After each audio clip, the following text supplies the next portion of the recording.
Are you ready for our fun cottage adventure? It seems like a very comfy game, so I'm kind of stoked. Okay, choose your form. Type a name and hit enter. You are weird. Wow. What should our name be? Emery seems like a fun word. You know what name I really love? Charlie.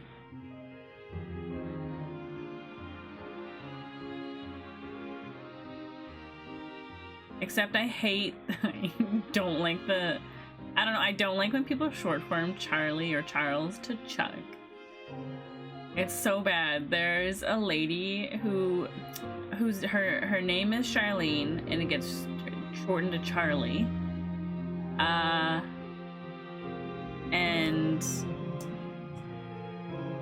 one of the teachers calls her Chuck, or if she's feeling especially like funny, she calls her Chuckles. She's like, "Hey Chuckles." I'm like, no, don't do that to her.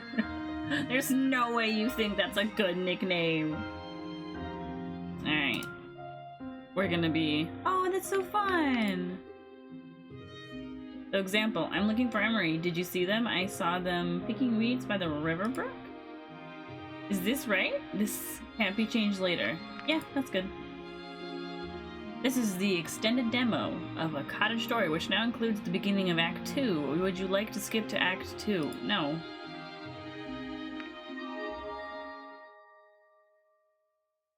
How do people go from Charlie Lee to... I don't know how short forms work. It doesn't make sense to me. I never should have taken the forest as a detour. My first date, then my... Oh, first my date, then my car. What else could go wrong today? Whoa! Lord, I don't know what scared me. Where did that ledge come from? The forest is so dense, I can't see anything.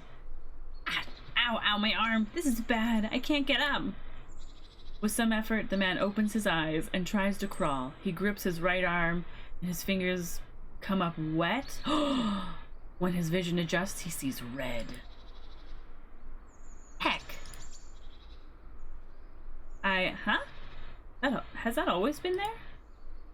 There is a cottage just across from the man, surrounded by flowers and flora, like something out of a dream. Smokestacks billow from the chimney. It's so well tended to, it's uncanny. It reminds the man of his grandmother's house if his grandma decided to live 10 miles into uncharted woods. Oh, a grandma's house! Hey. This is perfect for us. Happy slumbers, Zap. Thanks for hanging out. The man rises to his feet by using a boulder to leverage himself, but there's a noticeable limp in his gait. Looking around, he walks closer with his good arm waving in front of him to make sure this isn't a fatigue-induced illusion. A pleasant aroma, like a meadow of flowers, emanates from the cottage. It beckons the man. He can't read anything on the signs. There are symbols he's never seen before, and he hopes he isn't trespassing. How is it possible that this is here? It's too good to be true. But it's not like he has other options. Investigate the cottage, knock the door, try the handle. Who would go up and see a house that, like, after thinking the thoughts, I hope I'm not trespassing, and I can't read this and think, yes, I'm gonna try the handle. I'm just gonna walk in, see if I can, like, you know, I feel like knocking on the door makes the most sense. Investigating the cottage is a little too vague, and you know, after having the, am I trespassing thoughts? I feel like this also might lean in towards to, like, exploring more and trespassing. I'm gonna knock on the door. The man approaches the door and gives a few weak knocks. Footsteps pitter-patter from the other side, and suddenly the door opens. Hello? How can I help you? The man is surprised a real person came to the door. Their face is hard to read in a way the man can't describe. Is this your cottage? Can you help me, please? My arm. Emery scans him up and down. Then, after a moment, they nod their head and gesture for him to enter. Ooh. Upon entering, the man notices medicine cabinets lining the walls along with various jars and bottles filled with herbs. There's something bubbling in the stove, but the fire isn't on. On the counter is what appears to be a miniature table set with chairs. Perhaps the person collected miniature furniture. The man sinks into the couch, taking caution not to stress his wounded arm. The fragrant smell is even stronger now, and it helps to calm his nerves. He's beginning to regret his forced trek. He didn't have any supplies, and the deeper he went, it was as though he lost all sense of direction. The person returns with a bucket and a cloth to dress the wound. Thank you. I don't know what I would have done if you hadn't been here. Is there a town nearby? My car broke down in the middle of the highway. No, we're alone here. This forest is dangerous for you to traverse. I'd advise you to come back the way you came. This was a half-truth. If the man continued east past the river brook, he would eventually encounter a small farm town, but not before trespassing goblin territory. The man looks down helplessly at his limp arm. I know that now. I'm not in any shape to turn back. Can I please stay here for a night? I can pay you. I don't need any payment. Regardless, you're welcome to stay if you'd like. The man lets out a sigh of relief. It saves him the attempt of trying to survive out in the wilderness alone. I promise I'll be out of your hair by morning. Emery loops the cloth around the man a final time and finishes dressing the wound. They stand up. Emery eyes the man, ushering him to follow them.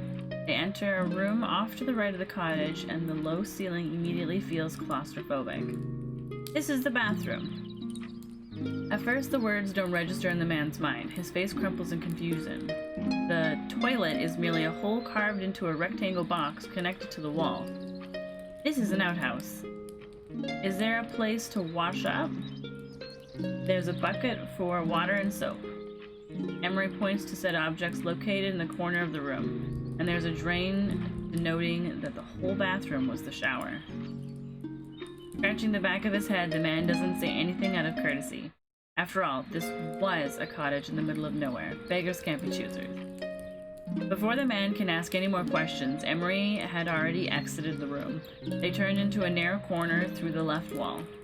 When the man catches up, he sees two beds side by side each other.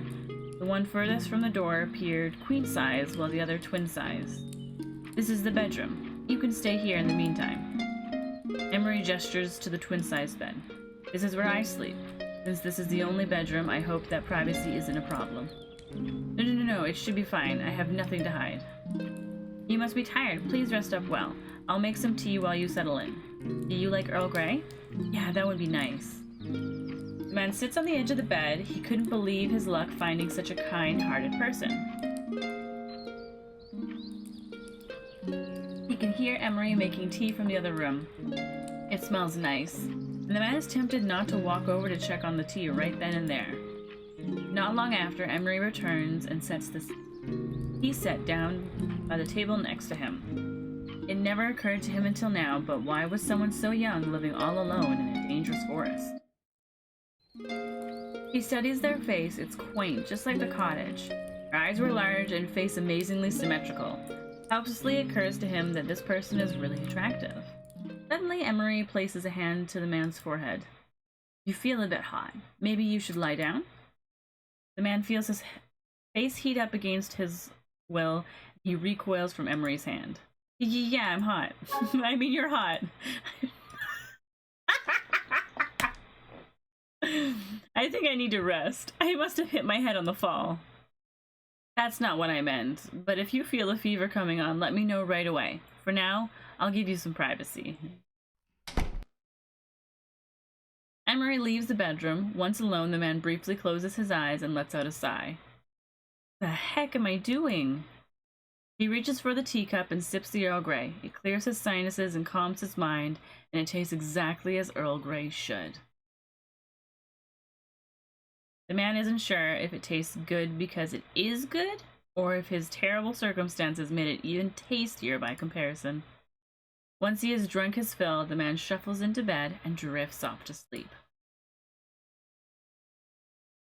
When the man wakes up, the bed beside him is empty. He rolls off the bed, and immediately every muscle in his body betrays him.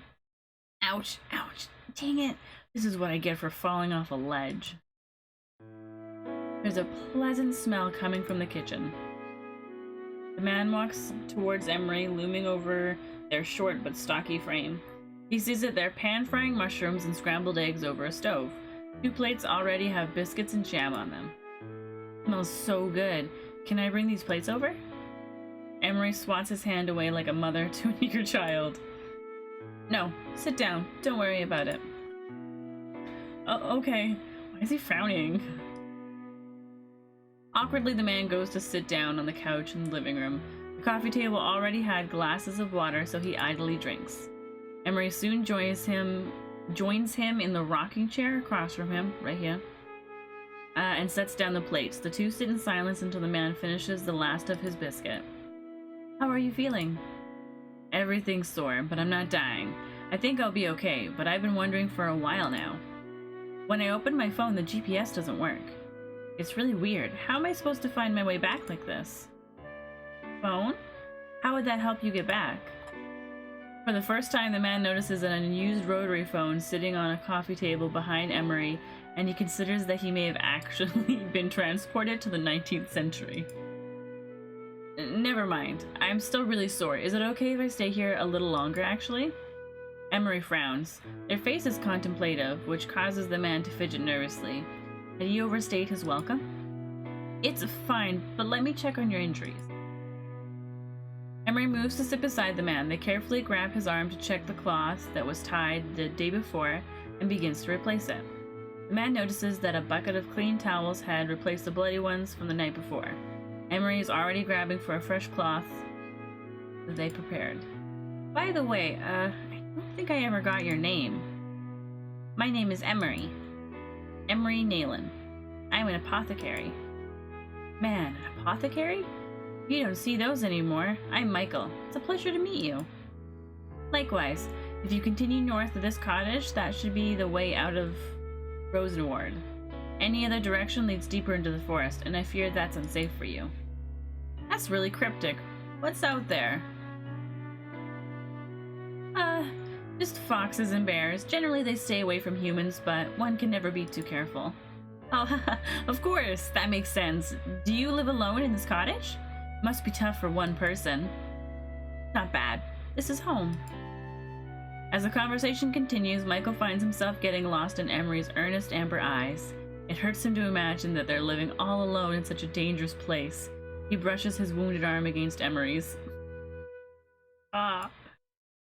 If I'm ever in a pinch, do you think I could come see you again?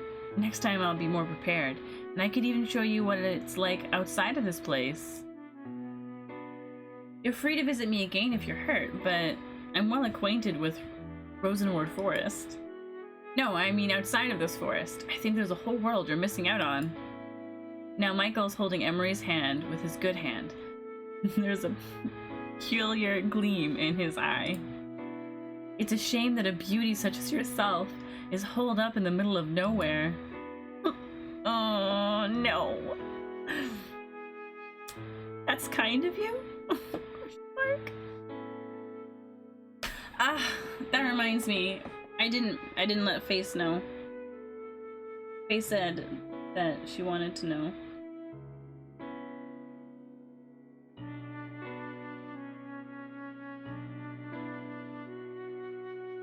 There we go. I righted my wrong. I can't leave. I mean, I shouldn't.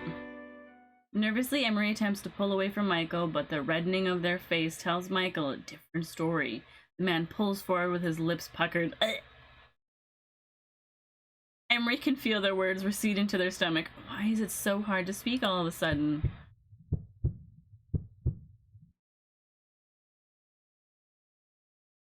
Michael rests his hand on Emery's shoulder and pulls him closer. Emery's heart hammers dreadfully against their ribcage. Just before Michael and Emery's lips meet, the front door swings open? Yes, saved! Emery, I got the dried hemlock that you need. Get your filthy hands off them! Both Emery and Michael freeze at the sight of the goblin. The creature brandishes an intimidating-looking machete, dull red with use, and throws it at Michael's head. Michael manages to just barely dodge the machete as it crashes into the lamp, but not before the offending goblin pulls out a dagger and pins him to the wall. By his shirt, the goblin is just shy of 4 feet, but that doesn't stop him from cowering in fear. Is this a robbery? What the hell do you think are you doing here, punk? I got lost, and so I needed somewhere to stay? BS! I saw you getting handsy back there. If you've got an eulogy, hand it over. Emery quickly intervenes by sandwiching themselves between the two. Kafka, stop! He's telling the truth. You're scaring him. The apothecary removes the dagger pinned to Michael's shirt, and the man's fight-or-flight instinct finally kicks in. He bolts from the scene through the door that Kafka had just kicked open. Hey! Come back here! I'm not done with you yet! Kafka and Emery briefly chase after Michael, but he's already disappeared into the horizon. Just leaves? Dang, how did he run off so fast? You okay? I swear if that human hurt you, I'll rip his spine from his... No, I'm okay, Kafka. He was a guest. If anything, Emery had hoped the event didn't permanently traumatize Michael. Some of his belongings were still in the living room. He looked really suspicious, though, and you look scared. I was just surprised because he suddenly... Emery gets embarrassed thinking about the moment and can't bring themselves to say it aloud. He was flirting with me. Oh. What a coward. If he really liked you, he would have stayed and defended you. Kafka, you had knives. Yeah? And I would have kicked his ass. My statement still stands, though. Emery walks back into their cottage and makes a beeline for the broken lamp and overturned table. Kafka follows shortly after shutting the door behind her. He was the first human to stumble here in years. I can't believe that happened. You can't believe he fell in love with you. It reminds me of the Florence Nightingale effect, but reversed. Kafka helps them move the table back into place and grabs a dustpan and broom. Do you expect me to know what that is? I'm sorry about the lamp. I wasn't using it anyway. Florence Nightingale was a human who looked after soldiers during wars in England. It was said that she cared so deeply about her patients that she started falling in love with them. None of it's true, though. It only looked that way because of how closely she worked with them. That's so stupid. It must be a pain to deal with all the time. Only once in a while. Have you ever actually fallen in love with any of your patients? Of course not. That'd be awkward. Once the lamp shards have been cleaned up, the living room finally starts to regain some of its former glory. And not like someone just started a knife fight in there. Can we romance the goblin? I hope so. This is par for the course when it comes to Klafka. I've been saying their name wrong. Klafka. Emery has known her ever since they were young.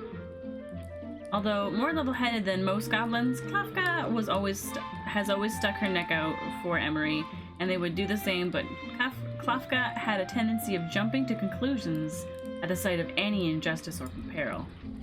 She's the closest person in Emery's life after their godmother. Catriona passed away.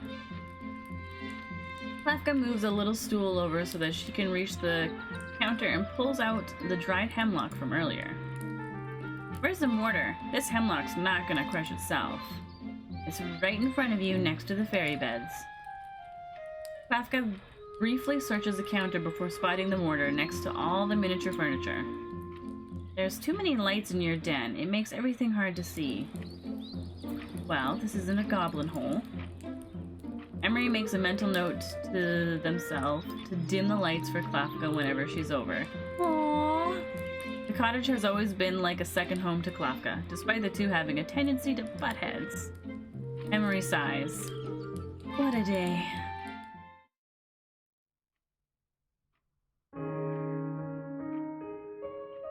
Rossenward Forest, hidden away from the eyes of humans in modern society, lives an integrated community of creatures only uttered in folklore and fairy tales.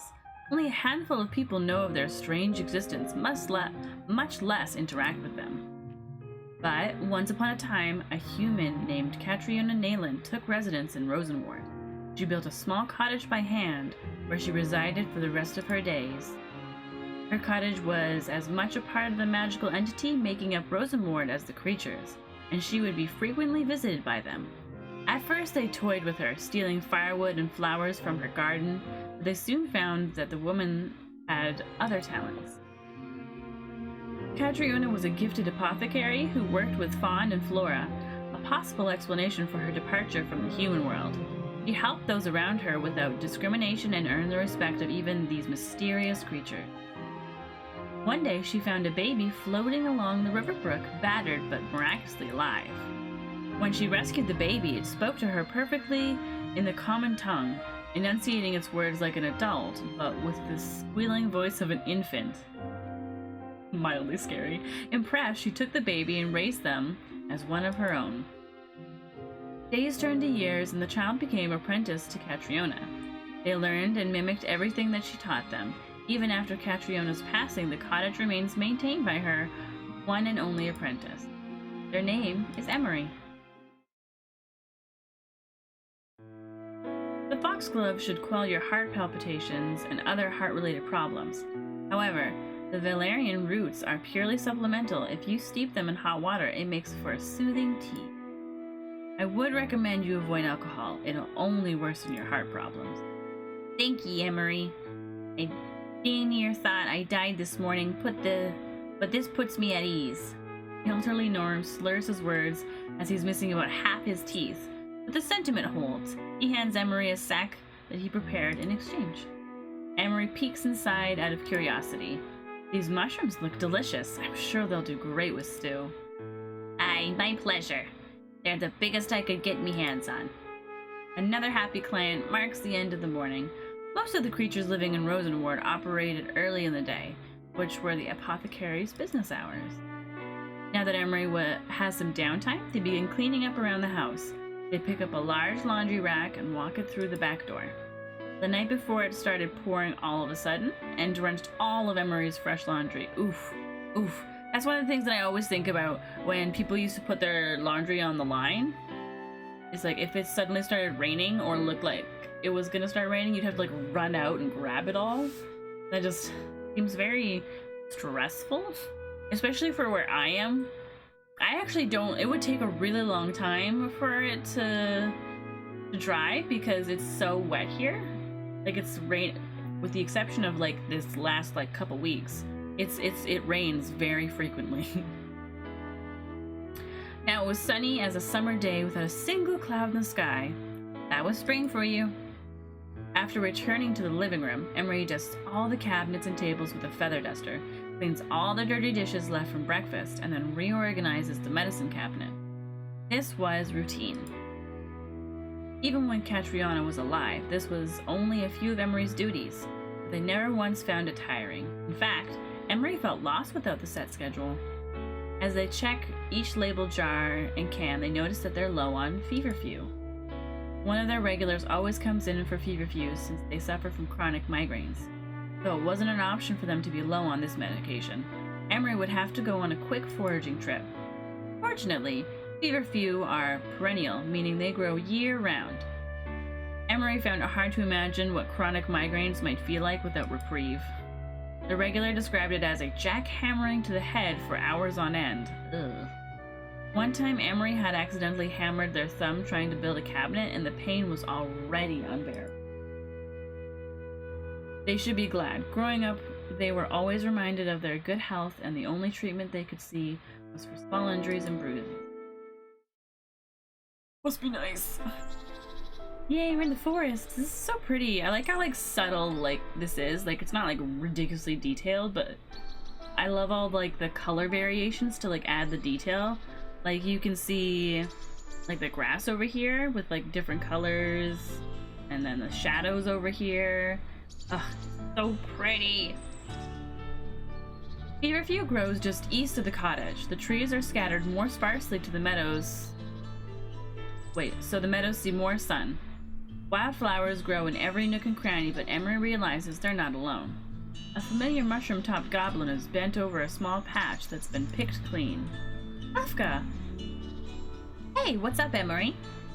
What are you doing here? I noticed that you were low on feverfew, so I thought I'd pick some for you. Aww! Picked was putting it lightly. It looks like Klafka unearthed the entire ground, exposing the naked dirt. How did she do that with her bare hands? Klafka herself looked as though she transformed into a plant holder. Her coat was filled to the brim with flowers, and all the stems and leaves were poking out. That's thoughtful of you to do this for me. Klafka, I think those are chamomiles. Chamomiles? Chamomiles. What do you mean? Chamomiles look similar to feverfew. If you look at the stem, they're too thin. It's all bent and bruised. Usually feverfew is tougher than this. Heck. We can put these back, right? That's not how plants work. It's okay. I won't let them go to waste. With this much chamomile, I should be stocked for months. And let me help you prepare it. Don't even think about trying to do all the work. I know how you are. I remember when Catriona taught us how to tell them apart. She'd always say, if it's firm and tough, it's feverfew, but cut short and cute, it's chamomile. Yeah, and then she let us eat some of the chamomile when we found it. I always saw her having it with her salad, but it doesn't taste very good. It's much better as tea. I wish I paid more attention back then. I was just in it for the free food, but I never thought that she would pass so suddenly. Me too. I really miss her. I miss her too. I'm glad that you're always helping me out, Klafka. It's less lonely this way. Yeah? Then I guess I'll keep at it. The two searched different parts of the meadow. Klafka insisted that she needed to be able to find the feverfew.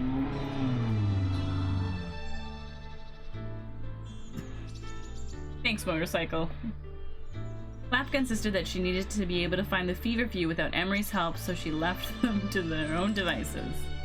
It didn't take long for Emery to find the real feverfew growing in a hedge with the little white flowers and buttons. But as they bend down to grab the plant's base, they hear a hiss. A snake? Why is there a snake here? Shoo, go away. Emery steps back, but the snake slithers closer to them. They grab for a nearby stick and attempt to wrench the snake away from the flowers. But it's like trying to drink soup with a fork. The snake keeps getting closer with each failed attempt, and out of desperation, Emery knocks the snake into the air with her stick. Emery, I think I found some. The snake is headed straight for Klafka. Watch out! Without flinching, Klafka grabs the writhing noodle midair. It hisses and nips at Klafka, but she hisses back until the snake falls silent. She tosses the creature aside. I don't think it'll be bothering us anymore. Can you say swoon? Thank goodness you're here. Looks like it was guarding that patch over there. If you come across any other pests, just point me in their direction. I guess we work better as a team. You're like a personal bodyguard. Klafka flips out her knife and does a cool knife trick. She puts on an extra tough and menacing face. If anyone even looks at you in your direction, I'll cripple them. Is that how it goes? That's perfect. Emery offers Klafka their basket, and they put together their combined findings. Maybe while we're here, I can teach you how to kill snakes and rats. I think I'm going to have to pass on that. You sure? It's not as hard as it looks. Most pests are weaklings. Killing makes me uncomfortable. I also don't have claws, so it'd probably be harder for me. That's true. Teaching you how to wield a dagger might be easier. You're already pretty good at cutting stuff up. You mean cooking? Yeah, like when you're cutting cucumbers really fast, and it looks like you're gonna cut your hand, but you don't. That's how you want to use a knife in a fight. Just imagining what it would look like when you transfer the quick chopping on a cutting board and then trying to do that like just in the air. Just like aggressive hand movements with the knife. Looks ridiculous. Emery thought about it for a moment. They suppose they could benefit from some self-defense. After all, it'd be bad to just keep relying on Klafka. I might take you up on that. The two are bent over collecting more feverfew. Once they finish plucking the patch, they straighten up and stretch under the cool morning light. This should be enough. It's awfully nice out today.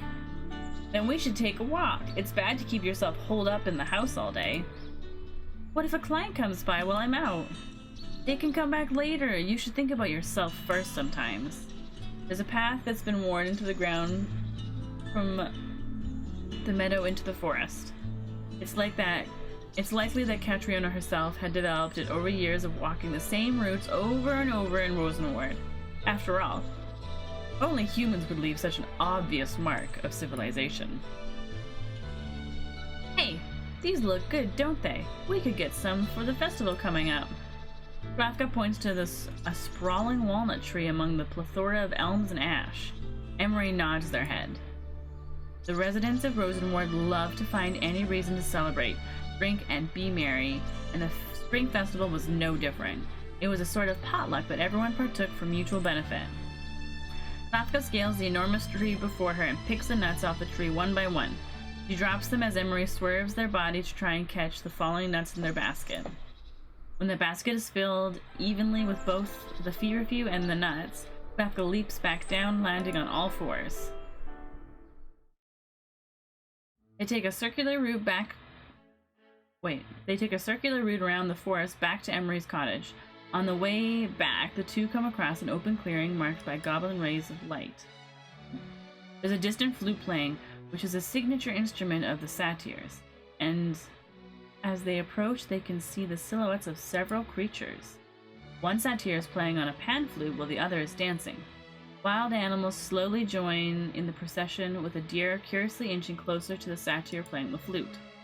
Squirrels descend from their trees and frogs croak in tune to the flute playing. The dancing satyr recognizes Emery and smiles. Emery gets closer and chooses to pet the deer, feed the animals. Ooh.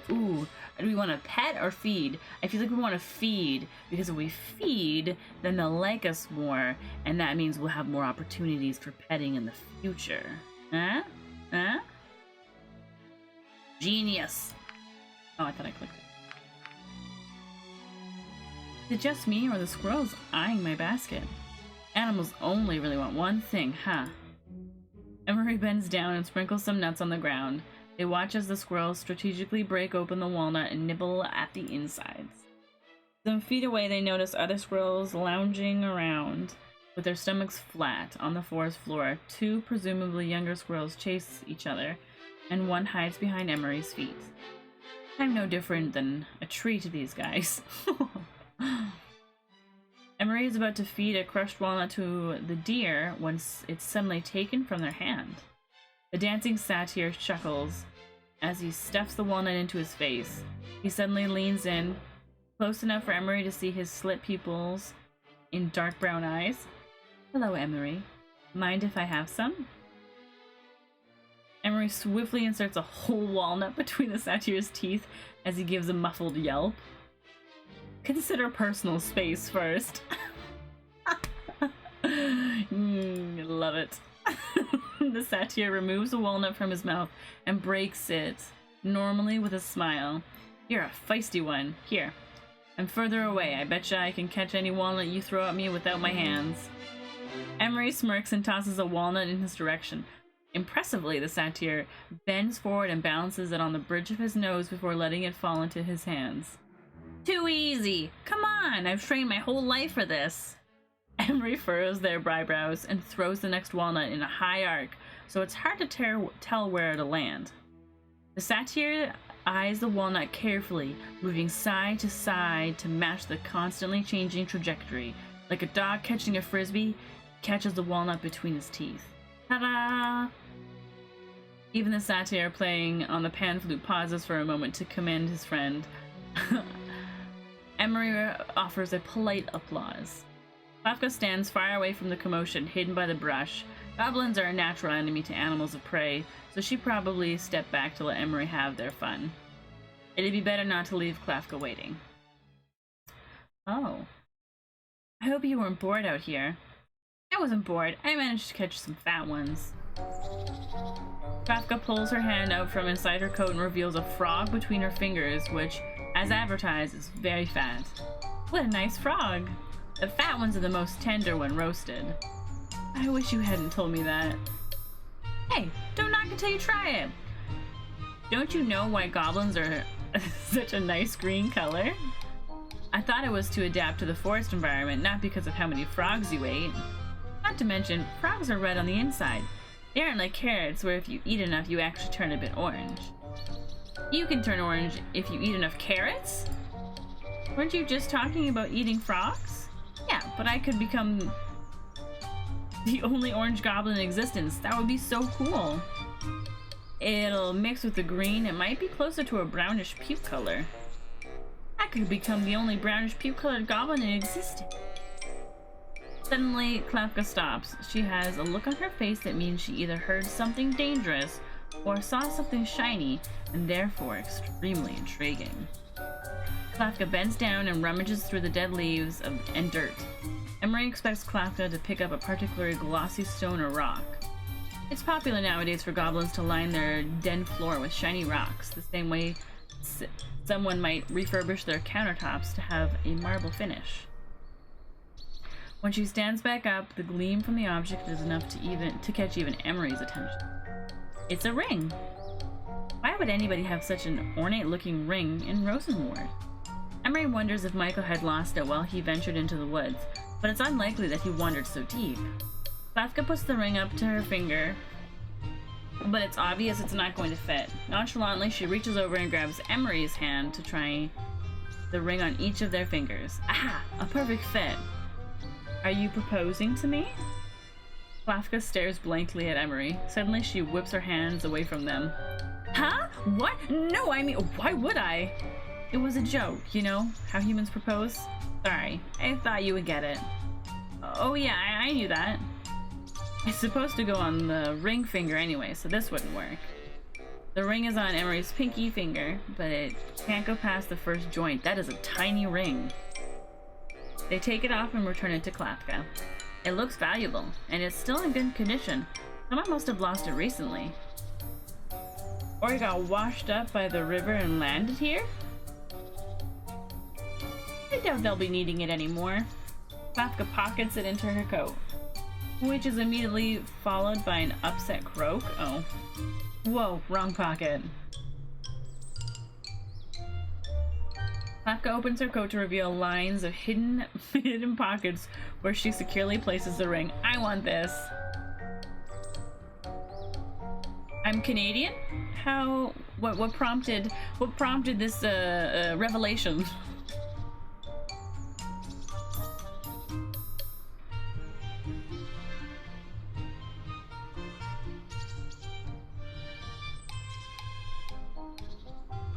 I'm actually kind of curious. Did you read? Wait, I think I have it in my bio. Did you read my bio?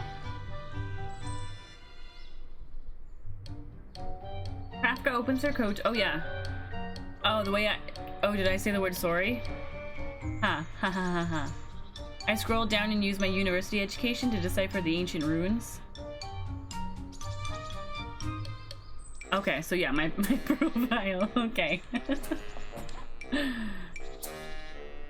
I was actually thinking that it might be, it might have been because I pronounced a word in a Canadian way. And I was like, no. I'm pretty good at trying to say sorry and sorry. I hate saying sorry because I feel like I'm saying it in a mocking way. Like it sounds like saying sorry feels so insincere. Great, now that we've talked about accents, my accent's coming out. Also, I want a jacket with like a whole bunch of pockets. You're Canadian, so you wouldn't even pick up on the accent? Nice, love it! More Canadians, yay! Nerdy's also Canadian. But Nerdy has even less of an accent. I feel like Nerdy's accent is like non-existent. I don't think that Nerdy says anything in a Canadian way.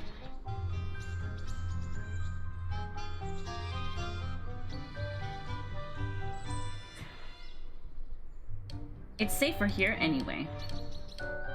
I was so close to finishing that section. The two friends continue to walk and talk while pushing past tall stalks of grass.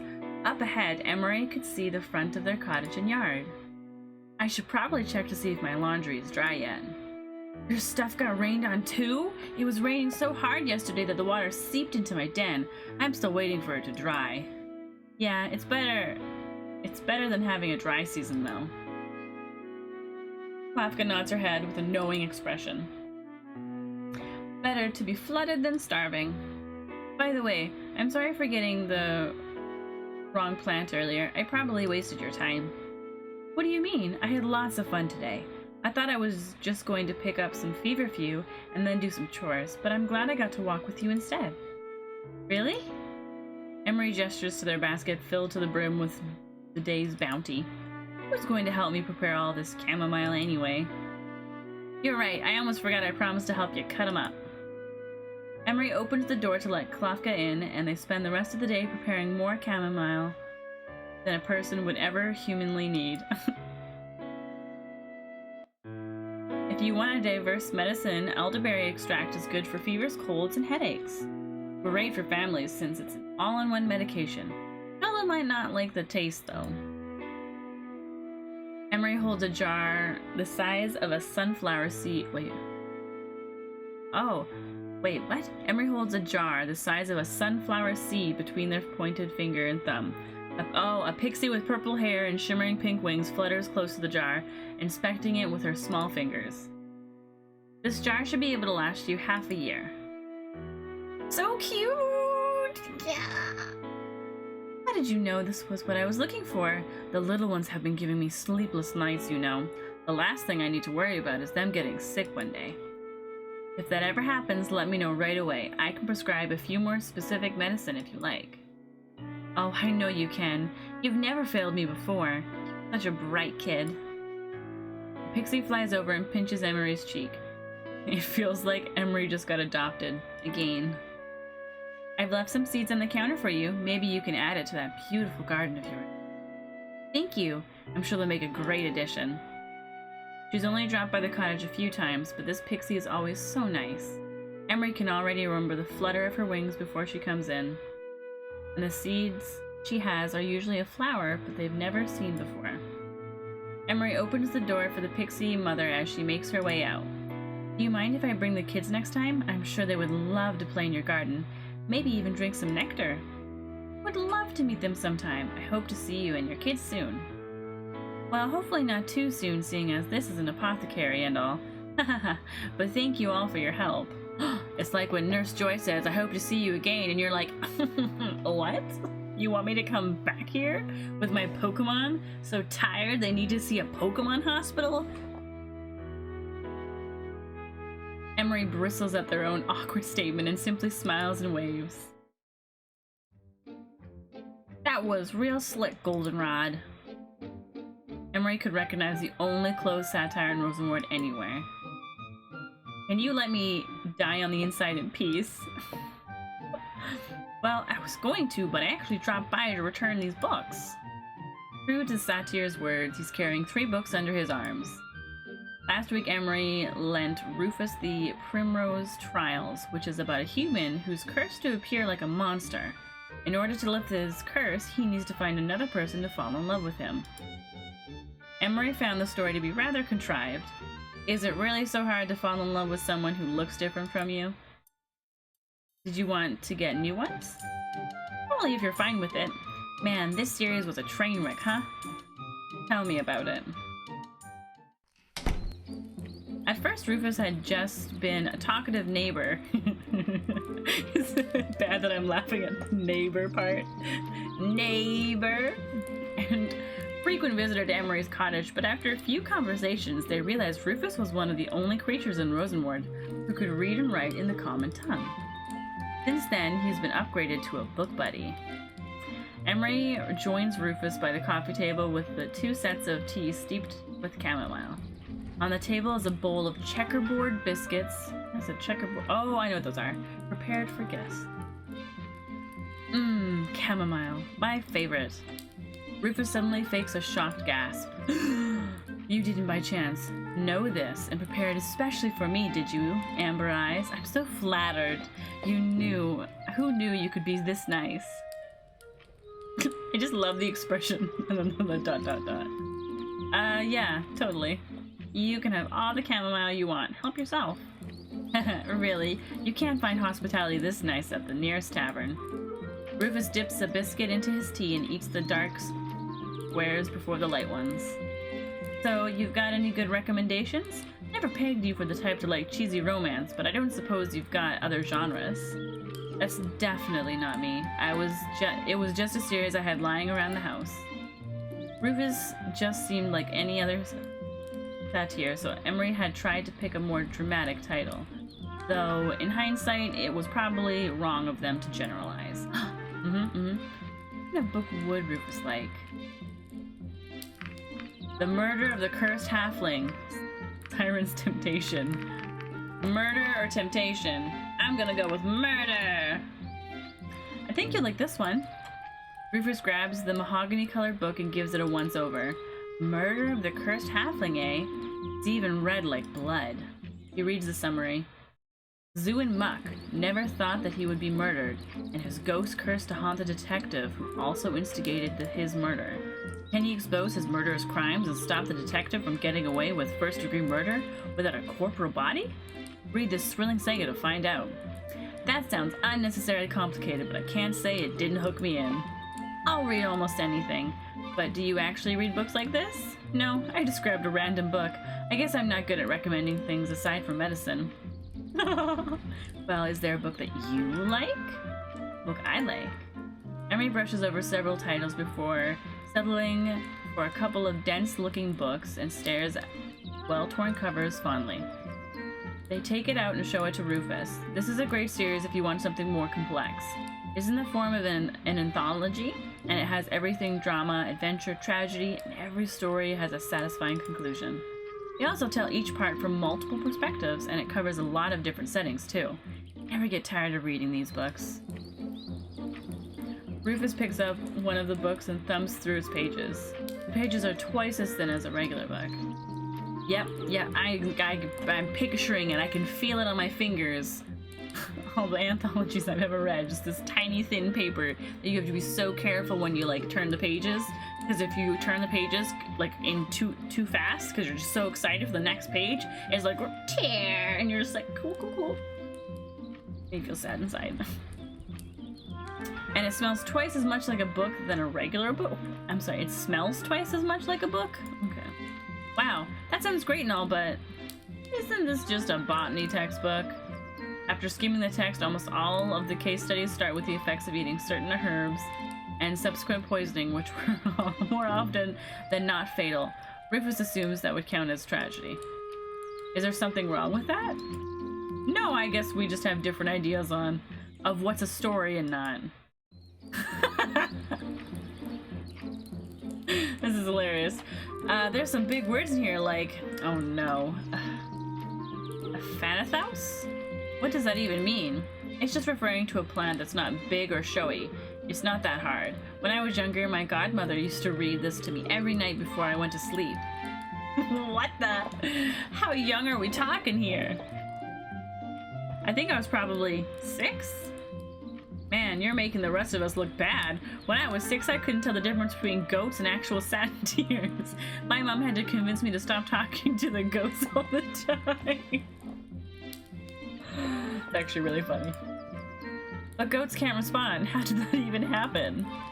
They're better listeners than other satyrs. The two sip their tea quietly. It seems to just be a difference in upbringing. Changelings are born with a knowledge of fairies that made them so even as a baby I knew how to walk and talk. Oh, so then she's a changeling.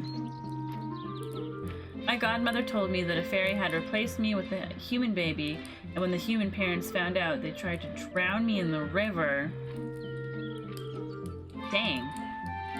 It must have been scary for the human parents. I wonder if they ever got their original child back.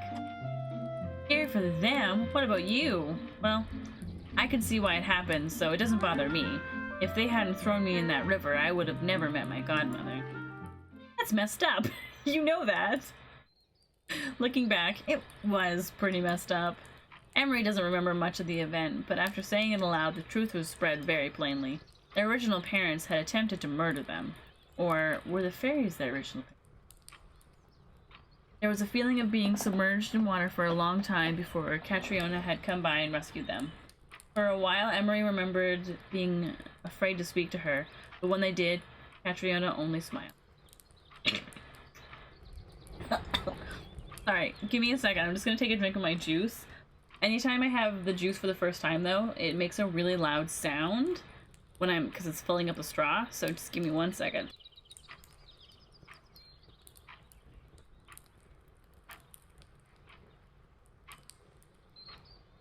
There we go. A changeling. This whole time I thought you were human, Nugget Eyes. Nugget Eyes? Actually, I'm sorry, I can't get over Nugget Eyes. Does that mean that he knows what a nugget is, or is he referring to a different kind of nugget? Rufus stares at Emery intensely as if he's trying to solve a puzzle. Say, I don't mean to sound insensitive, but if you're a changeling, then whose face are you wearing? The question is enough to make Emery stop mid-sip out of confusion. Mine? But what's it based on? This is the face I was born with. How can you be so sure? What if it changed between the fairies passing you on to your human parents, or when your ma picked you up? I don't know. I just know it's mine, and I haven't really changed it. I might decide to have longer or shorter hair some days, but I like the way I look.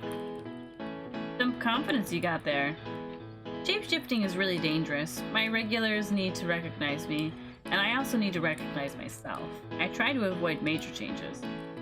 I never thought of it from that angle. You're telling me you basically have a superpower you never use?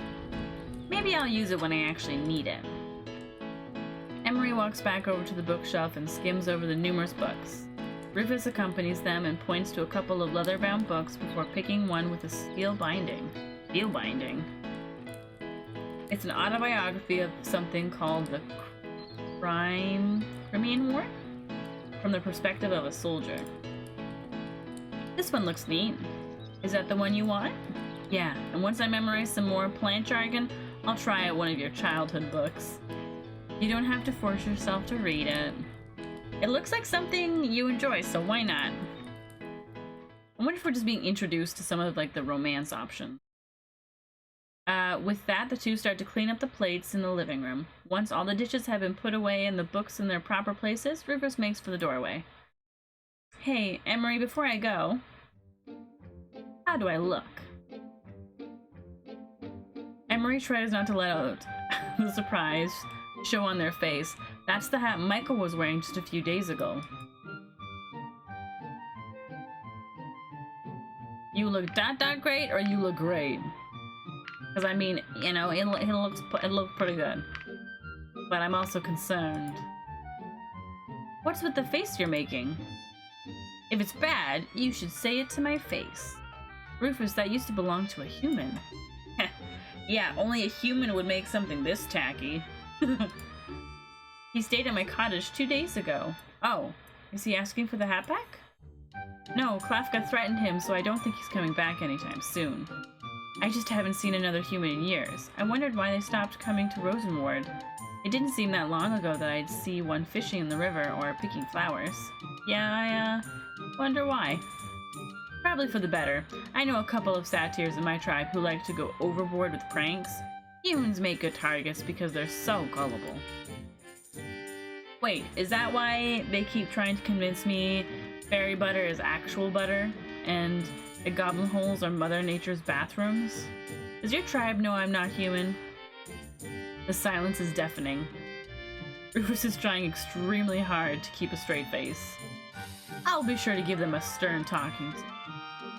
Alright, get out of here, you hooligan. I'm going. Oh, what? Emery pushes the satyr out the door as he leaps away with a big grin plastered across his face. Emery briefly dusts off their hands. They need to make preparations for a guest in an hour and no time to waste. Who's coming to visit?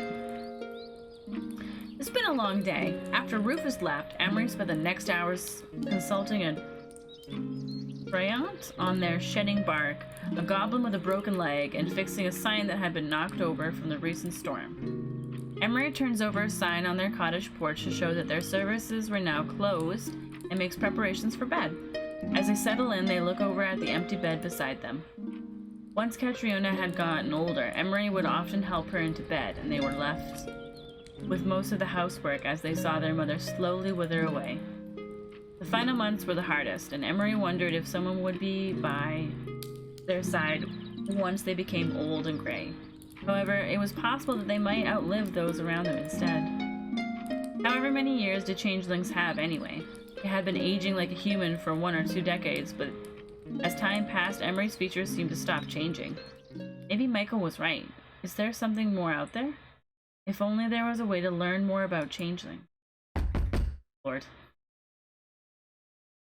Right as Emery feels himself drifting to sleep, they're suddenly aroused by a violent knocking at the door. Who is it at this hour? Reluctantly, Emery peels himself from their bed and slips into some loafers. The knocking is vigorous and unending. Emery prayed that Klafka hadn't decided to go on a late-night hunting trip and sprained her ankle. Emery opens the door and stares face to face with the most beautiful person they've ever seen. The stranger's hand stops mid-strike and they have a sheepish expression on their face. Hello? Oh, wait a second. Who are you? Is this even the right place? The stranger pulls a map from their purse and looks at it, erratic and desperate. I think that should be my question. Emery feels tired just watching them fumble about with their long, pointy ears waving around. To Emery's knowledge, there weren't any elves living in Rossenward. Ugh, forget this. Deafened, the elf puts away their map and finally looks at Emery. Do you by chance know anybody named Catriona Nayland? Catriona was my godmother. Unfortunately, she passed away years ago. Years ago? All color drains from the elf's face, and they look so pale Emery thinks that they might pass out. If it's an apothecary you seek, I've since taken over her trade. I think you should sit down, and then you can explain to me what's going on. Emery supports the stranger's body as they walk them to the closest chair. Emery offers them some water to which they heartily drink, and then their face finally regains some composure. My name is Nimriel Mazin. I knew your mother a long time ago, but I should have known better than to place my health in the hands of a short-lived being. I had no idea she had a child, much less passed away. So they knew Catriona before I was even born. I have a rare elven disease that runs in my family. Every member I knew who had it died, so I spent a long time trying to find someone with a cure. Catriona was the only one who figured out what was wrong with me, and I thought that was going to be the end of it. Recently, I found out I relapsed. I don't suppose any of this rings a bell? Catriona never mentioned anything like this once. Emery didn't even know that Catriona saw elven patients. All this talk and making my mouth go blah blah blah. That sounds awful. I'm afraid Catriona never spoke to me about this.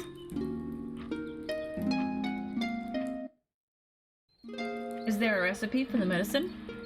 Maybe in a book or a diary she left behind? Do you know what it's called? No. Do you remember what it tasted like? The color of the medicine, the dosage? Nimriel looks away and begins to regret their life choices. No. This happened over 50 years ago. I can't remember something that long ago. Emery had read every book in the cottage at least a dozen times over.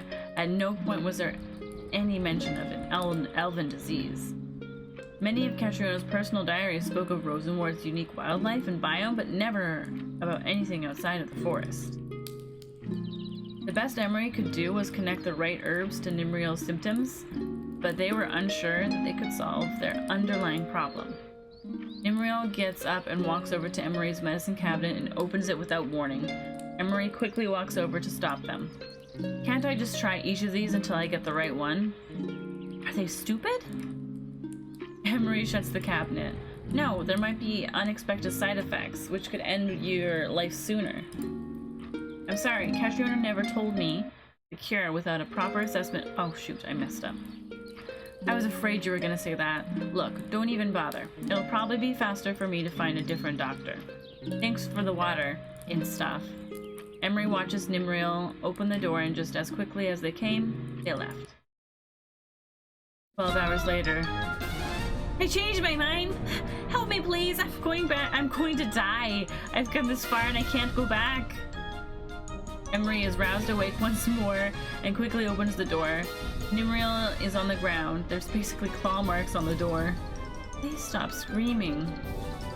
You've got to help me. I'm too young to die.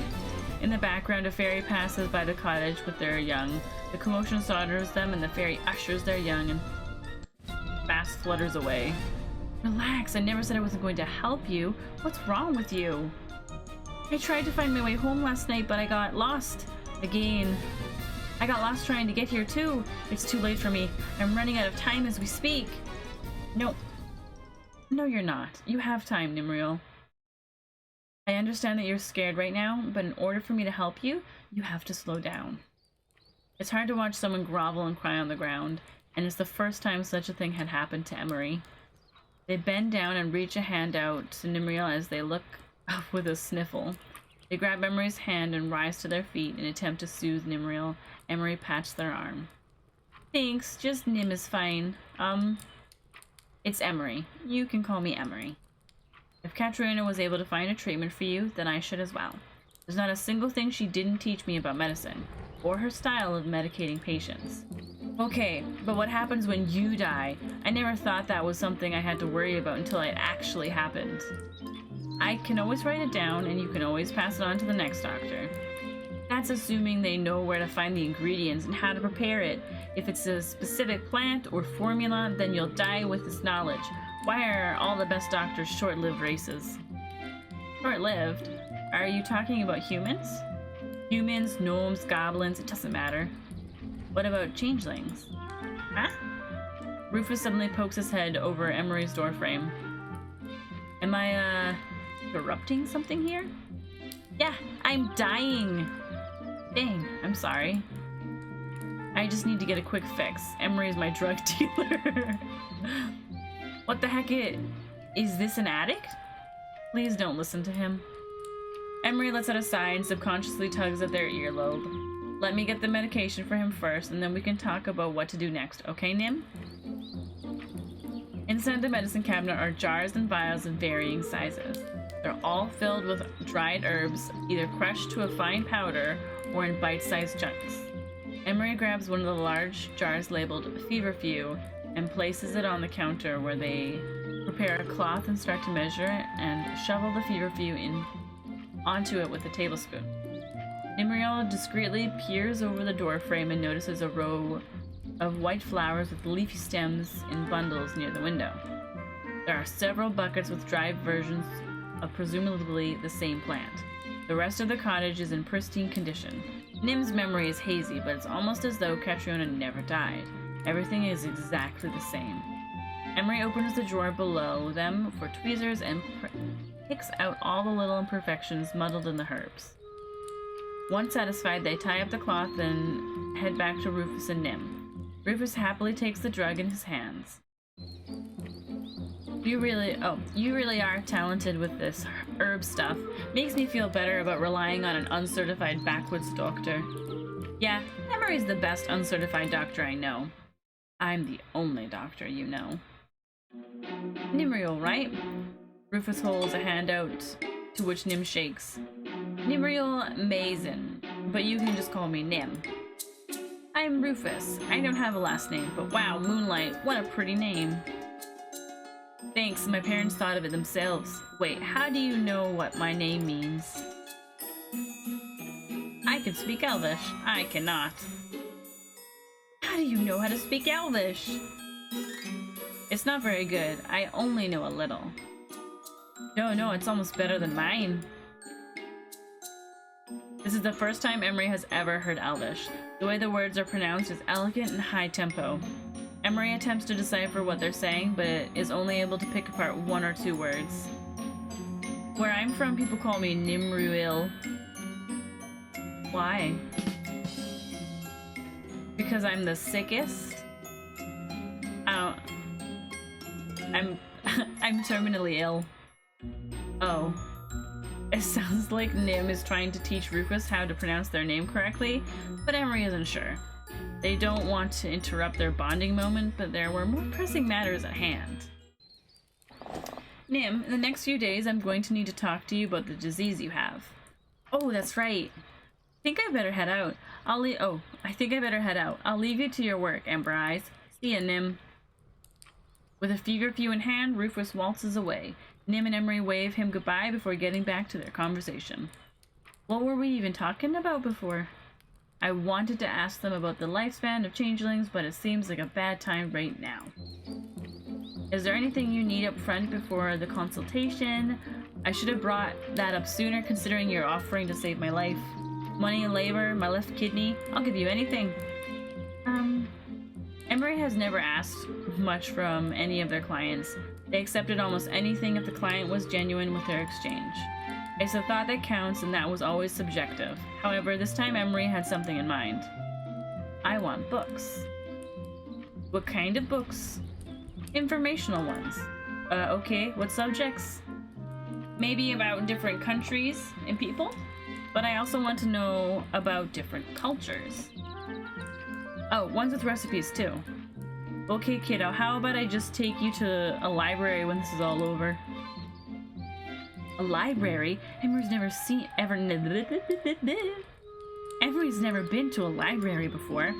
Frankly, they had believed the cottage housed the only books that they would ever need. Up until this point, it felt like everything Emery needed could be found within Rossenward. But this time was different. I think I would like that. Is that it? I kind of feel like I'm committing a crime. Where I'm from, this would normally be like $50,000 operation. Are you sure you don't want my left kidney? I don't want any of your organs. Whatever you say, Doc.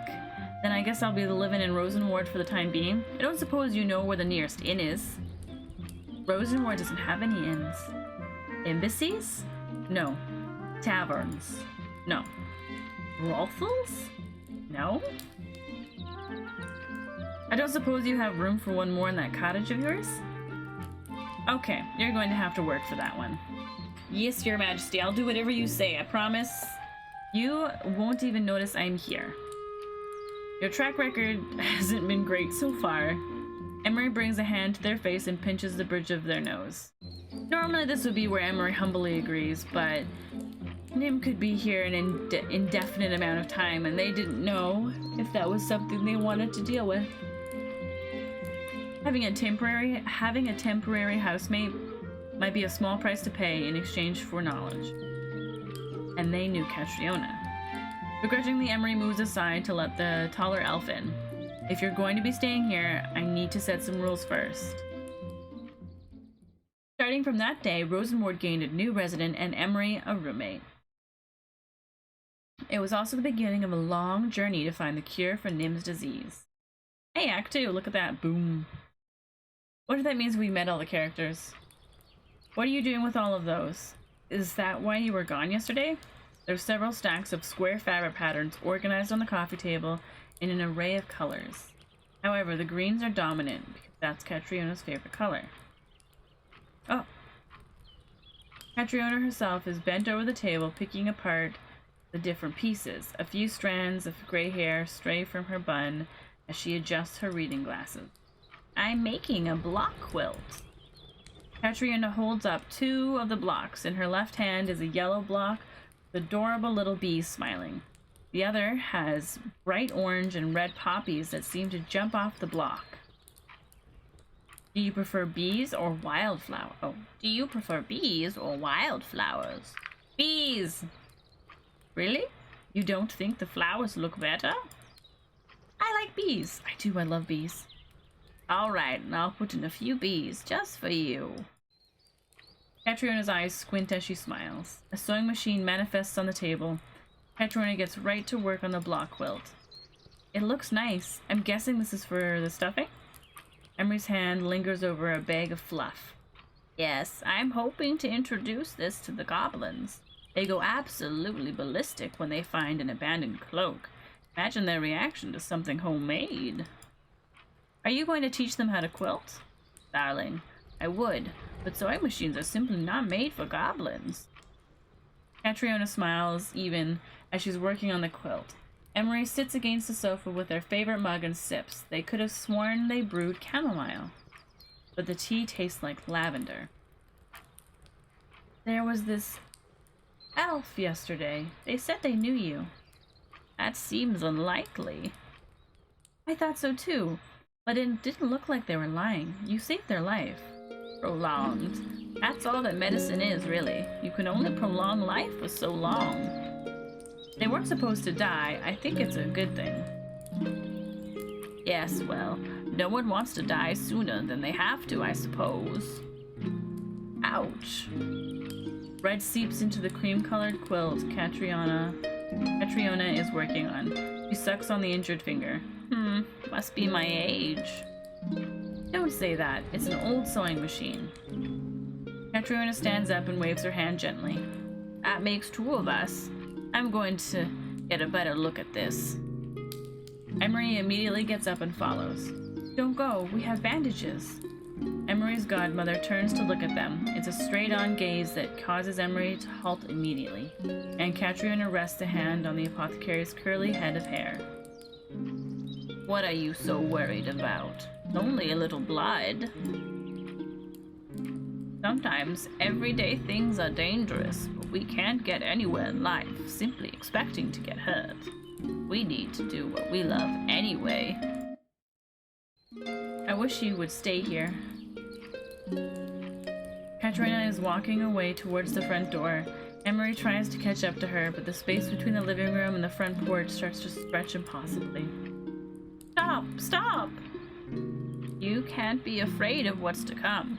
I raised you to be made of stronger steel than that. That was something Catriona used to say all the time. The front door creaks open so a ray of light blinds Emery. Catriona's features rapidly age before them. Don't cry. I hate seeing you cry.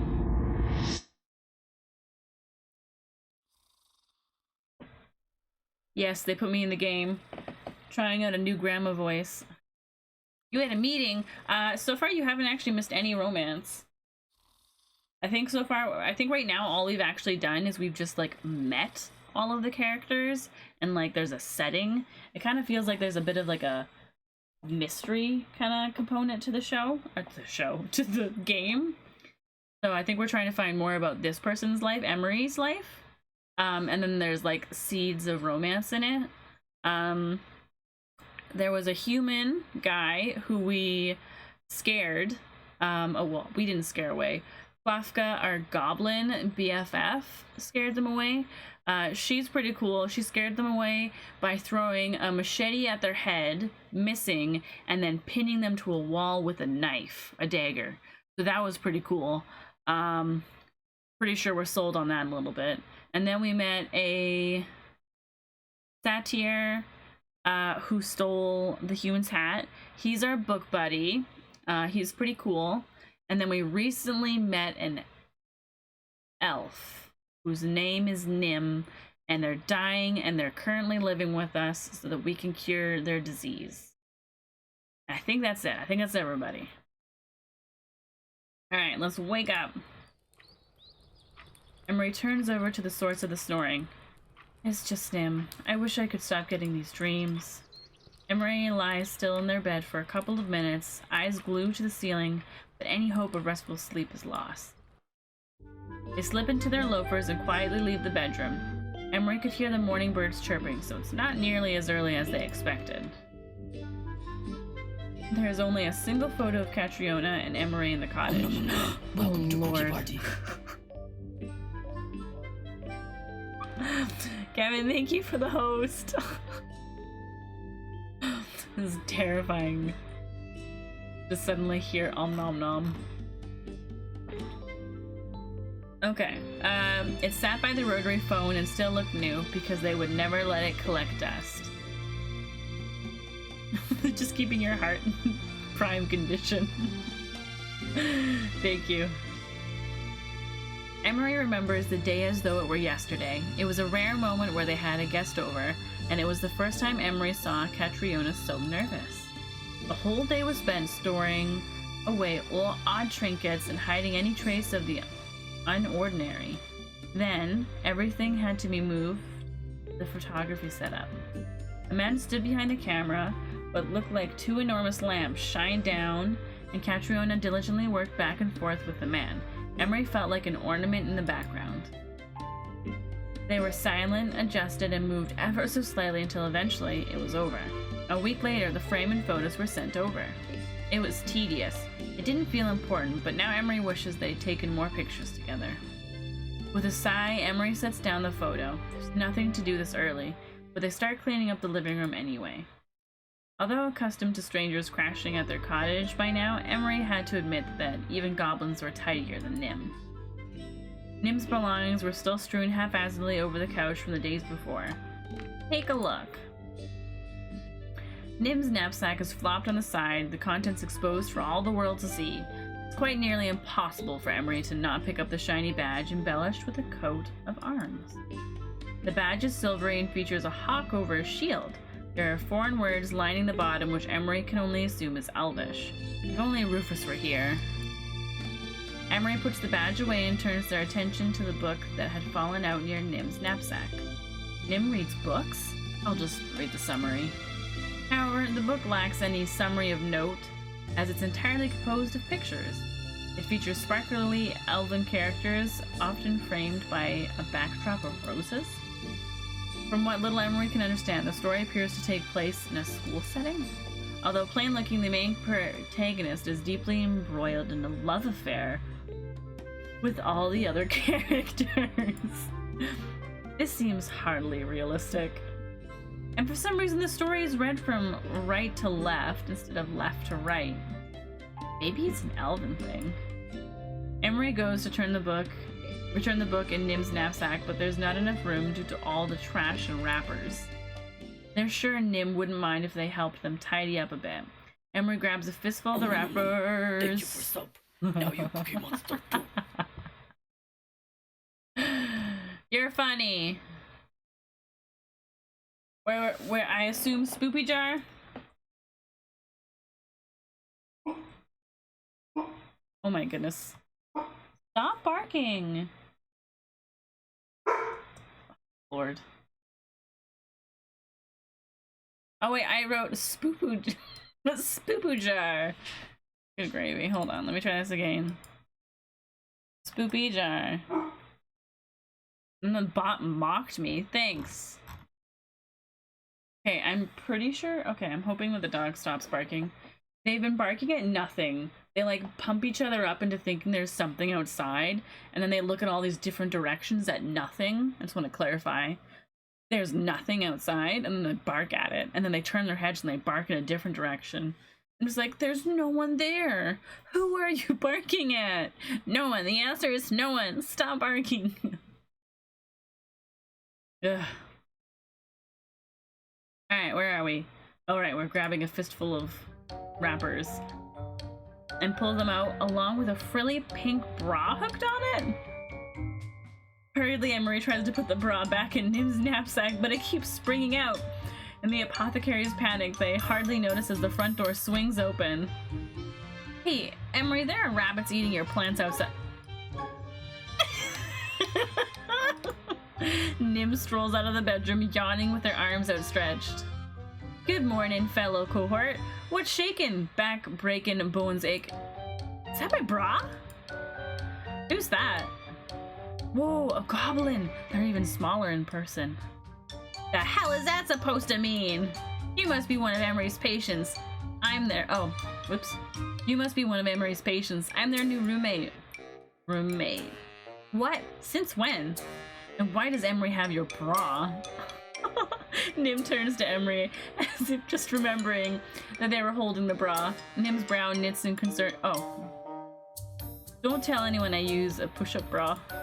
I was cleaning up and it was in the way of me picking up trash. Oh, so it fell out. Yeah, anyways. Kafka, this is Nimril. They visited me yesterday about an illness they had and will be staying in the cottage for the time being. Okay. Yep, beach sleeping in the cold, hard forest floor. Gotta bow Emery my life.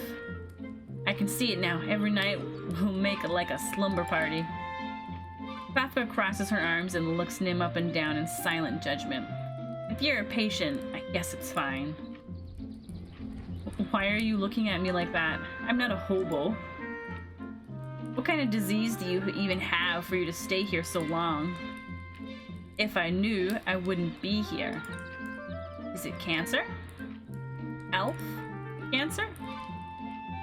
If it was elf cancer, I think I would know. So rabies. Wow. Emery interrupts Kalafka's interrogation. Speaking of Nim's disease, I should probably start their consultation soon. In another hour or so, my regulars will start coming in. Kalafka looks hesitant to leave, but Emery would have to explain the circumstances later. Well, for what it's worth, it was nice meeting you, Giraffe. It's Kalafka! How the hell did you get Giraffe from that? I'm not the best with names, alright? Emery reaches for the door. Giraffe, I'll talk to you later. You better. Jeez. Emery settles into the rocking chair with a notepad and pencil as Nim fiddles with the tea bags steeping in their chamomile. In truth, this was less of a consultation and more of a puzzle. Emery couldn't very well prescribe Nim something that didn't exist, but hoped to at least find the correct pieces. Emery had to admit, despite all the fuss Nim kicked up in the beginning, they settled into the cottage quite easily. The queen-size bed was theirs, and although a stranger to the bathroom, everything was going swimmingly. Nim swore up and down that they could be trusted, and so far, they hadn't incurred any strikes, but it had only been a day. Nim eagerly brings the tea up to their mouth. Ouch, hot. Be careful. Imagine it's the tea that kills me and not my fatal illness. How ironic would that be? I want you to know this consultation is for your physical problems, but I can't help you mentally. Ouch. Let's start with the obvious. Can you describe what you've been experiencing? Well, for starters, I'm fatigued all the time. I get tired way more easily than I used to. Eating and sleeping doesn't help much either. Fatigue. I brushed it off at first like maybe I was having an off week, but it's gotten worse and worse over time. My hair's been falling out and I've been really moody lately. I think my hormones are all out of whack. You said this illness was genetic. Did this happen to your family members too? Yeah, my uncle and sister had it too. What scares me the most is that they would get the worst dizzy spells and then start fainting out of nowhere. After it wasn't long before they passed away. I've been getting that too. Even their sister passed away? I don't know how Nim stays sane having to deal with that. I can't even handle losing one person. I'm sorry for your loss. I never know what to say when people say sorry. I'm sorry? Stop that. Look, don't worry about me. Just keep your eyes on the prize, Doc. Emery laughs softly. Right.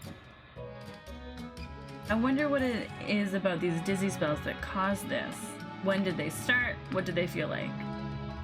I can feel it coming on. It's like my body just freezes up and then my head starts hurting. Other than that, it's like a really bad headache. I start feeling faint and then I'm out. Other than being completely vague, Emery has a hard time seeing how Nim's disease could lead to such a sudden and untimely death. Hormonal deficiencies point towards a slow end, but the dizzy spells stand out to the apothecary. You love the accent? I'm not very good at accents. Hey, I've been thinking this for a while now, but after all these years, it's like nothing's changed. Emery looks up from their note-taking. What do you mean? I feel like I'm experiencing deja vu. Like I'm remembering everything about this place. Catriona was sitting right there in that rocking chair. Nothing's changed about the cottage. I think she even had the same habit of tugging her ear. Everything's the same. Emery didn't even realize that they'd been tugging on their ear. Are you sure you guys aren't blood related? How come you remember this and not the medicine? I don't know. Medicine names are complicated. Who even remembers that stuff? I do. Okay, Emery, we get it. You're a doctor. Well, either way, it's not possible Catriona and I are related because I'm not human. You're not? I'm a changeling. Oh. Oh. No wonder you look so young. You know what they are? I've I've heard of changelings. Never met one in person, or at least not one that announced it to the world like that. Am I not supposed to? Maybe. I don't know. Doesn't that kind of defeat the whole point of being a changeling? You know, you can shapeshift, right?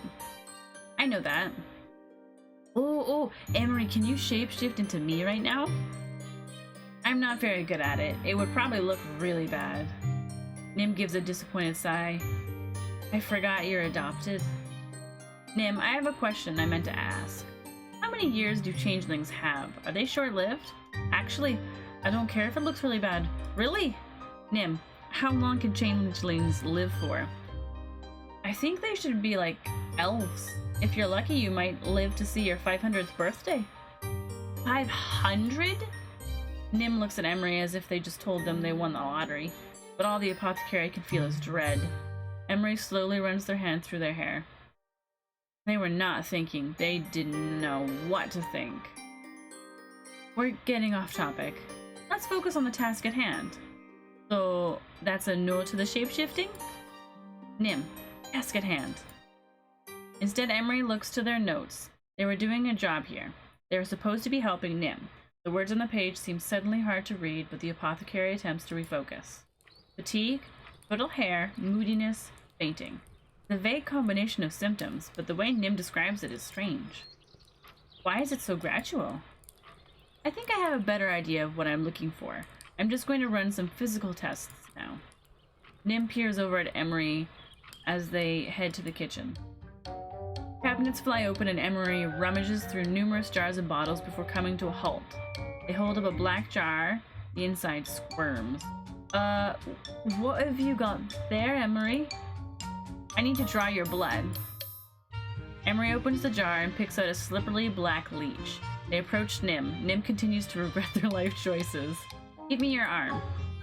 Oh no, you're not. What is that? Nim attempts to scramble off the couch, but Emery grabs their arm. They push their sleeves back, readying the leech with their other hand. Just relax. Ow! Is that hit? Is that the last test? There's a box of medical supplies and numerous specialized equipment on the table. Emery removes the stethoscopes from Nim's chest and goes to scribble a few final notes on their pad. Yes. I'm confident that nothing I have can cure you. Do you want to kill me faster? Can you say that more gently? Well, nothing on hand. There's an herb that supplements hormonal deficiencies and is said to alleviate headaches. Blackwood thistle. Its parts can be extracted to make a potent drug, but it is currently out of season. I can't think of anything else that could be the cure. Normally I would have saved some for the spring, but I'm not the only one who harvests it. There's a goblin who likes to hoard this particular plant every year, and he's never been keen on sharing. A goblin? I'll fight him. No. I can make it look like an accident. Goblins are like that. What, 2 feet tall? One kick is all it takes. No. A cheerful voice from outside interrupts Nim and Emery's discussion. Yee-hoo! Emery, are you open? The voice is familiar and Emery recognizes it as the pixie mother. They excuse themselves from Nim and leave to open the door. I'm sorry. That sounds so Canadian. Do you have a guest over? I can come back another time. No, we were just finishing up. What do you need? I need to ask you something super important. Life-changing, even. Life-changing? Emery glances at Nim before ushering them over. Nim, I think this concludes our consultation. I need to help our client, but even after my regulars will probably start... Oops. Popping by. In the meantime, I was thinking you could familiarize yourself with Rossenward. It might help you to get to know the area a bit. You'd kick out a sick person. I'm kidding. I could use some fresh air anyway. Nim quickly grabs for their knapsack and accompanies Emery to the front door. Why, hello! You must be new to Rossenwald. I've never been good at saying this word. Deirdre?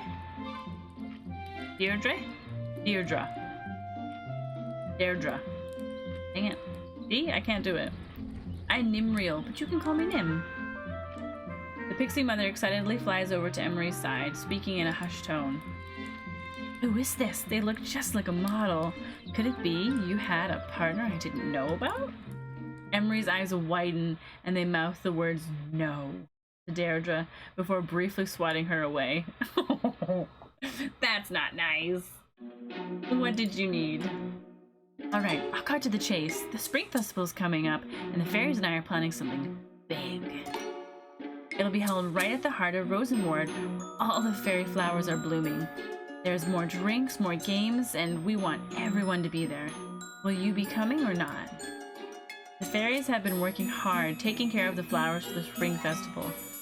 It's especially important because they are used as fairy beds, the place where their young are born and raised. Despite being so reserved, Emery went to the spring festival every year. Most of the forest residents kept to themselves, but the festival brought Rossenward together. It wasn't a question of whether Emery would be at the spring festival or not, but it was one of those events that was family-friendly in the daytime and got more risque when the sun set. What do I usually do at the spring festival? I don't like to stay late. I always stay for the events. I stay long enough for free drinks. Ooh, you know what? Me as a person, like as an individual me, I probably wouldn't want to stay late. But also, staying for events sounds very exciting, so we're gonna do that. Oh, this will be perfect for you. I do love a good hedgehog race. My hedgehog never wins. Oh, sorry, I had to sneeze real quick. The secret is to give them funny little boots so they run faster. Thank you for your wisdom. You know, my husband and I are celebrating our anniversary at the Spring Festival. We actually met in one of these events. He looks after the kids at home, and I'm always out and about. He's quiet, but he always shows he cares in his own way. Honestly, you remind me of him. I guess opposites do attract. What about you, Emery? Is there anyone you like? This year we're going to have a big fairy ring around the rhododendron tree. Anyone who dances in the ring will have good fortune bestowed upon them. And instead, if you dance with your special someone, love might just bloom. Come on. Who could melt the cold heart of the apothecary? I promise I'll only keep it between the two of us. Also, Ting! Who could melt the cold heart? The apothecary has a cold heart. She's dead inside. Cold heart? Do I really come off that way? Well, someone I like. There's a goblin, there's a satyr, so I meant the self. I don't like anyone. Oh, we can pick! So, I really like the goblin, but I also really like the elf. I don't know what to do. I don't know what to do. I have an idea.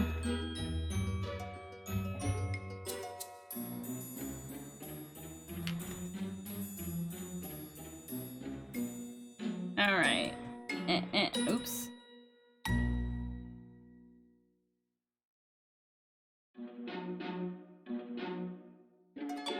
Alright.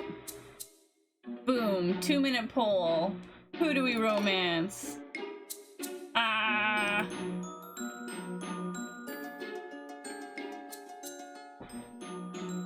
So exciting. I don't know.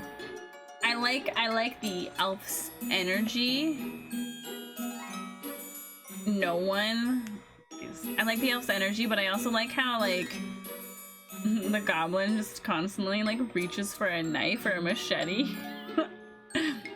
You know, it's fun energy, but at the same time, I love the razzle-dazzle that the elf gives off, you know? Full of like that, like posy kind of energy vibe. They're like, yo, what's up? Hey, I'm dying, but it's okay, kind of thing.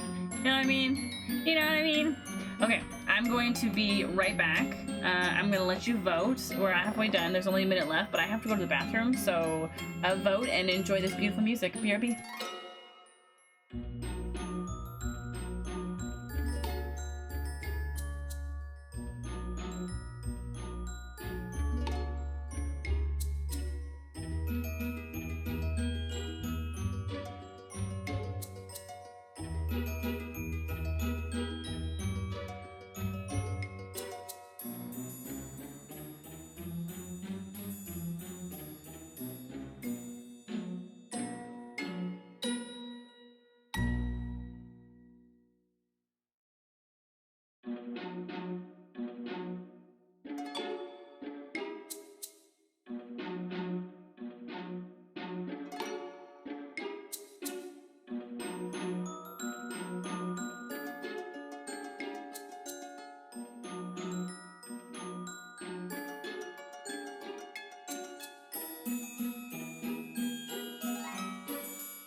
back.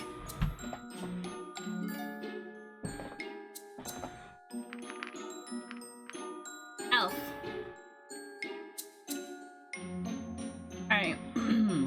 I met this elf. You actually saw them just now. Aha! Nim was it? They were quite charming. Come on, explain yourself. When did you two meet? Emery feels suddenly sheepish. So much for never falling in love with a patient. The day before yesterday. Love at first sight, huh? It's complicated. What I like best about them is that they're lively. They introduced themselves to me because they needed medical care. Their disease isn't easy to cure, but it's obvious they want to live life to the fullest. They came all the way to Rossenward, knowing the risks, and I think that takes a lot of courage. Kind of impressive for someone to laugh in the face of certain doom. This is just adorable. You know, I'm rooting for you, sweetie. Does anyone else come to mind? We can pick more than one! Best of both worlds. There's this goblin. She's actually a close friend of mine. I've known her ever since we were little. Oh, so you were childhood friends? Sweet. I don't know if I would have called her my friend when I was younger. What I like best about her is she's reliable or she's cool. Those are both actually good qualities that stand out about her. She's so cool, but she's also really reliable. Which one's? I think being reliable is more romantic, right? Let me up the romance for you then. I can't count the time she's helped me out.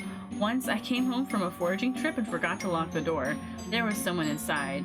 He was armed and looking for anything that was valuable. When I told Klafka, she didn't even think twice before storming in. She beat him up and threatened to kill him, but I could tell she was going easy on him. Klafka might seem tough on the outside, but she's never cruel. Oh, I see how it is. You're into bad girls with a soft side.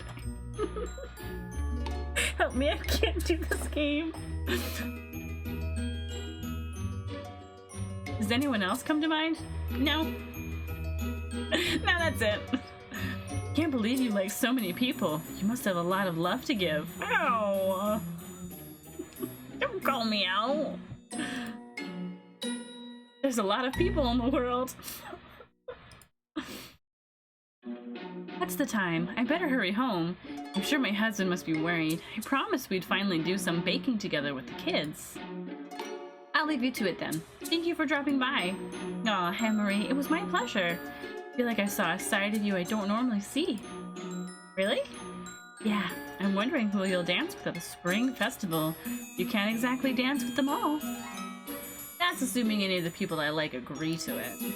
Oh, I can see it now. They'll be fighting over you like the nymphs fight over cute humans. Oh, stop. I may have to kick you out now. After Daedra leaves, the rest of the day passes with relative ease as Emery consults with the rest of their regulars. They make lunch for two, cream and mushroom soup with sourdough bread. Oh, but Nim is nowhere to be found.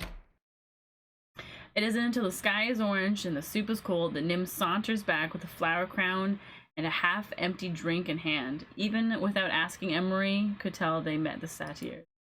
They lean over Emery, almost dropping the crude wooden cup. I feel kinda faint. Is this a regular Tuesday for you? It's not every day I have to drink with satyrs in a magical forest, so no. Don't worry about me, I am fine. Emery attempts to walk him back to bed, but they nearly slip out of their grip like cooked spaghetti. Maybe I should have been watching out for you. Sorry. Dude, stop apologizing. I don't care. Nim slurs the words as they bring a hand to their head in visible unease. Why did you stay out so late? You need to take better care of carrying him to bed. Ooh, carrying him to bed, or why did you stay out so late? This seems sweet. Emery suddenly hoists Nim in both arms, bridal style. What? You shouldn't walk in this state. I'm so romantic, chat. Ooh. Emery expects some kind of drunken retort from the elf, but they simply settle in their arms until they reach the bed. I can't remember the last time someone carried me like this. Good or bad? I've got you. You're in good hands. When I get better, I'll return the favor. I'll pick you up with one arm and I'll throw you like a log. You're drunk. I'll throw you like a log. What a... Nim isn't in a talkative mood, but Emery leaves the leftover lunch for them. It's warm after being reheated in a pot. The blanket is soft and Nim finds himself sinking into the warmth of the bed. From the living room, they can hear Emery settling themselves into the rocking chair. The fire cackles. Crackles, not cackles. Nim had mulled over how nothing changed in the cottage, but admittedly, there's a warmth that wasn't there before. Exhaustion gnaws at Nim's consciousness, but they find it difficult to sleep. They pull up the quilted blanket, which is patterned with adorable little bees, and try anyway. Oh. Hey! Oh, this is the person. Hey, Amy here. Thanks for playing the extended demo of A Cottage Story. I hope you enjoyed the story so far. The demo now features 5 chapters, days, whereas the full game will have 15. There aren't any bad endings in A Cottage Story. Going onwards, you'll be given flirting options depending on who you romance, such as in the last encounter with Nim. These moments are situational, so read the air. Oh. The other choices matter too, but choose what you would do and try not to think too hard about them. Just because an option sounds mean/reckless doesn't mean it's wrong. A Cottage Story is still in development, but if you'd like to stay updated, you can follow me on Tumblr. Yeah, this was just a demo. I linked it. I just want to be very clear that I linked this, and it still won by a lot. And in the thing, it says that it's still in demo phase. The full game is set to release sometime this year. Woohoo! So see you then. Ta-da! I actually really like this game. It's very cute. Very soft, and I like the plot in it as well. I feel like we're gonna learn more about Emery's life, potentially. And then just the fact that she's, like, in a cottage, a super comfy cottage, with, like, beautiful scenery. And the characters are all diverse. Like, I love how they, like, the characterization is done. It's fun. It's cute! So, when we do end up getting the full game, I will probably potentially stream it again, because I'm definitely gonna play it. Very fun. You looked at none of them. What do you... Oh, you look... Yeah, I know. I'm just saying that if you didn't know it was a demo, it's not my fault. So, you choosing not to look at them is all on you. Not me. That was fun. I like that. That was very short. I don't know what... Oh, actually, 2 hours is probably about where you would think a demo would be. And we finished a third of the game, so that means there's probably another 4 hours. I'm gonna find them on Twitter so that I can get updates on the game, because we're halfway through the year now.